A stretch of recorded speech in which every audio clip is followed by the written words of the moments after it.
Assalamu alaikum wa rahmatullahi wa barakatuh. It's about close to 3:30 a.m. in the morning. I'm in the gym, getting it in lightweight. There was something that I just wanted to put out there a little bit, possibly food for thought. So I'm going to actually preface my actual topic with some information.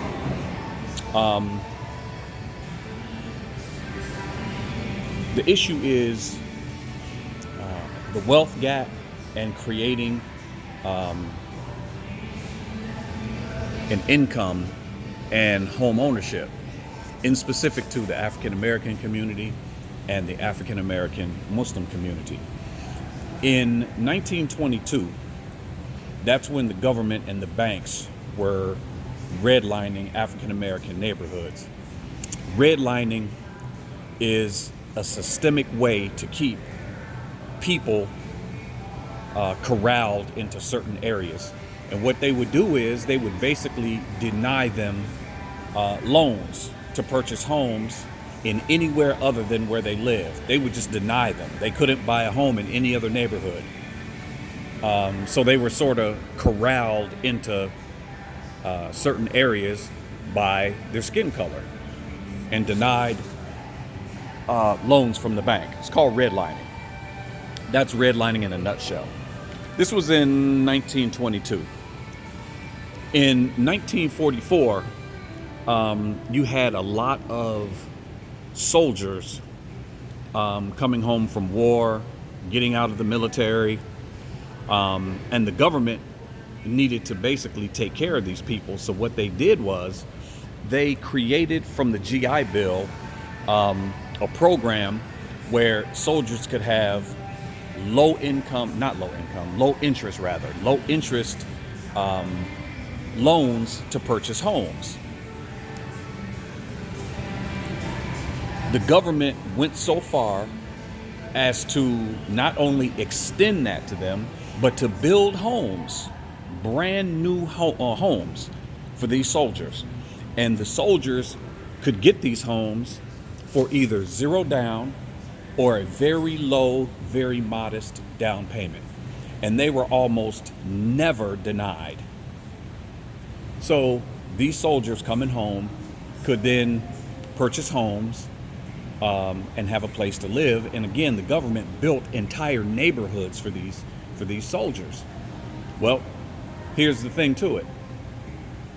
The African American soldiers were denied. They were not afforded this program. They could not partake in these low interest loans. They could not partake in home ownership of the new neighborhoods. Again, they had to go back to the neighborhoods that they were relegated in and they were redlined and corralled into. Around 1952, or by 1952, 2.4 or 2.5 million white soldiers had taken part in this program and were homeowners. All the while, African American soldiers were still not allowed to have, these loans in order to upgrade where they lived and to, afford a better lifestyle for their family. 1964, everything was lifted. So everybody was eligible to, get loans. Redlining was basically outlawed, couldn't do it, it was against the law. But by that time, the damage was already done. And there was already a large gap between whites and blacks in reference to home ownership. Well, we also have to understand that home ownership is one of the main ways that wealth is created. Ownership. When you own a home, you can build equity in your home. You can add on to your home. You can upgrade your home to build equity in your home. You can then sell that home for more money than you bought it for. From that, you can sell it and move up to a better neighborhood that has a higher tax bracket. What does that mean for you? Well, that means that you can then send your children to a better quality of school. because schools are funded by the taxes paid by the people who live in that area.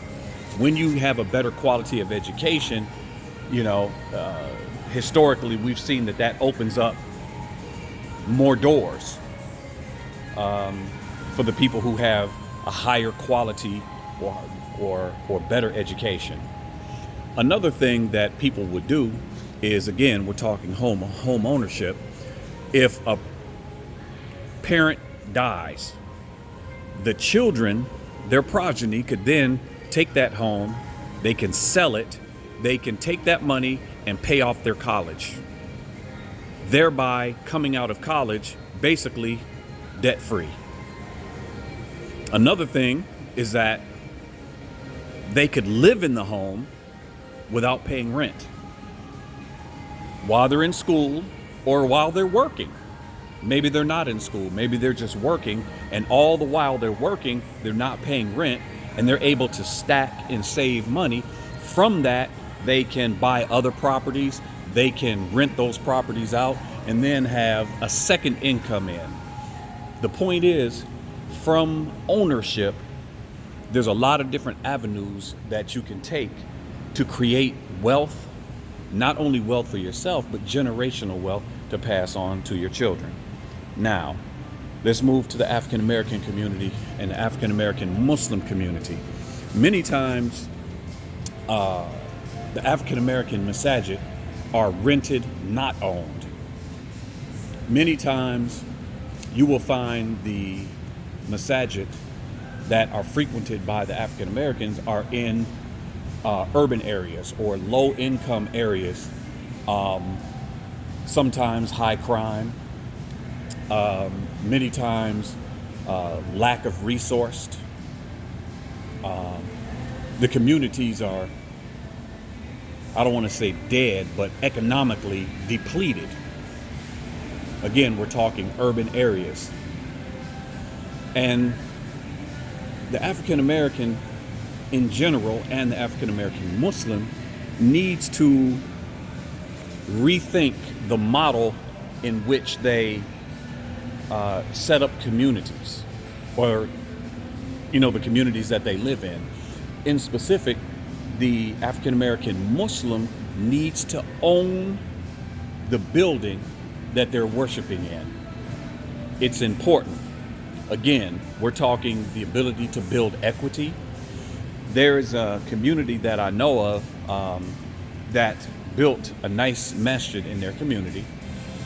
From that, they built a morgue onto the land that they owned. First, they bought the land, then they built a masjid. From that masjid, they built a place for the dead to be taken care of. Then they built some halls. And when I say halls, like conference rooms. And they would rent those conference rooms out to different businesses who need to hold meetings or something like this.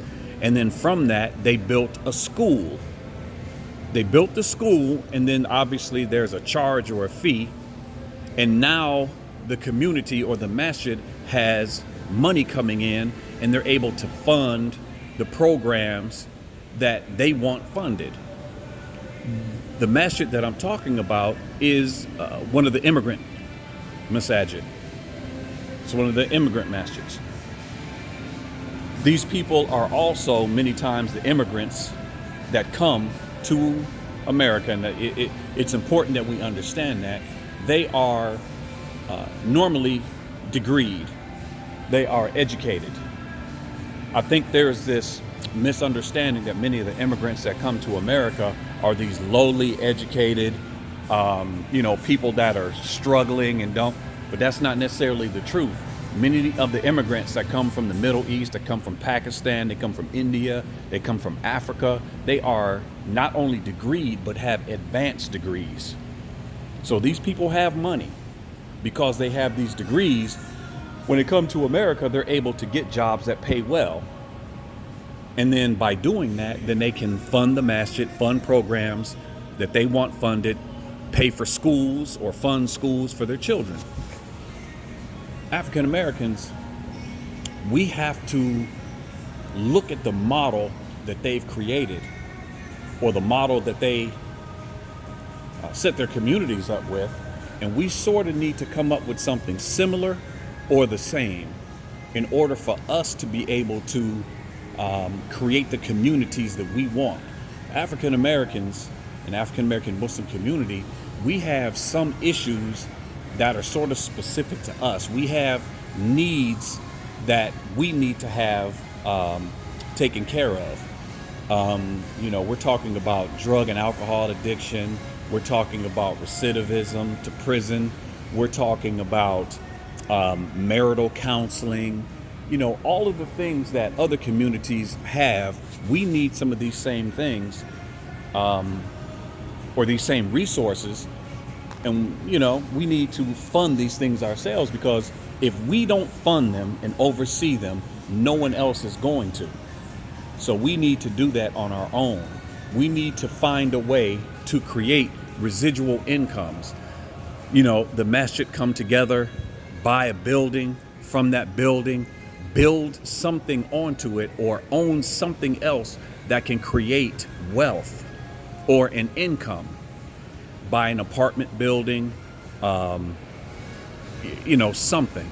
Economics is not really my field, but we have to have a way to create income that will fund our masajid and fund the programs that our communities need.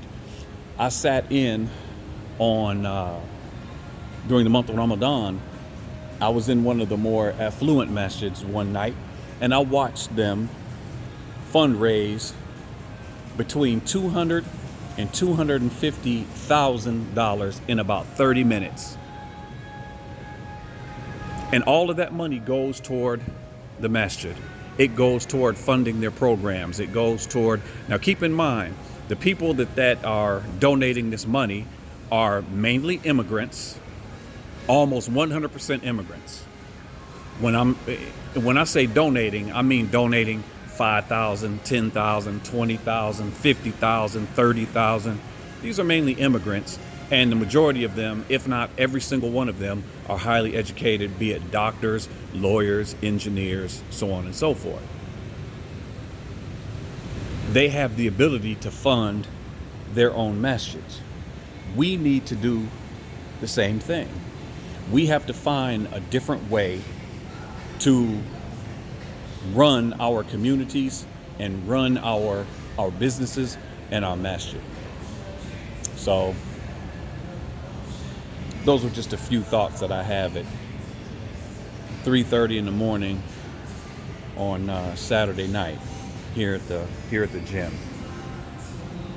So any thoughts that you have, if you agree or disagree, please feel free to drop a line. I make these videos sporadically as issues of importance, come to me, and I feel like I have something beneficial to say, or something that may spark something in someone else to make whatever community they happen to live in better. We have to become more progressive, as African Americans and as African American Muslims. We need to become more progressive, and we need to become more economically knowledgeable. We need to understand how to create wealth. We need to understand how to create the communities that we want, instead of waiting for everyone else to do it for us and then complaining if they don't, which I have seen. We expect the immigrants to take care of us economically. We expect that. Many of us, I'm not saying everybody, but I'm saying I have personally seen, people get mad when the immigrant masjids don't want to fund programs in masjids that are primarily African Americans. They don't understand why they won't help, why they won't help fix the water heater when it breaks in the wintertime, why they won't help fix the roof when it falls in, or if a tree falls, and damages the building. Many times with the African American masajid, They're in these low income areas. They may be in dilapidated buildings, or they may be in some type of a residential area in a house made into a makeshift masjid. The house may need a lot of work, and it's not really up to code, not really up to par, not really conducive for Islamic separation as far as the sexes and things like this. These are all things that we need to take care of ourselves. We need to figure out how to create the wealth needed to maintain our communities and maintain our masajid, because they're ours and we need to take care of them. So, again, just a few thoughts, not to be bloviated on the issue. Anyway, drop a couple lines. Tell me what you think. Agree or disagree. Any beneficial words that you have to add on that maybe I forgot, because I'm just sort of brainstorming here in the masjid. I mean, in the gym, late night, early in the morning. All right, I will see everyone later, inshallah. Assalamu alaikum wa rahmatullahi wa barakatuh.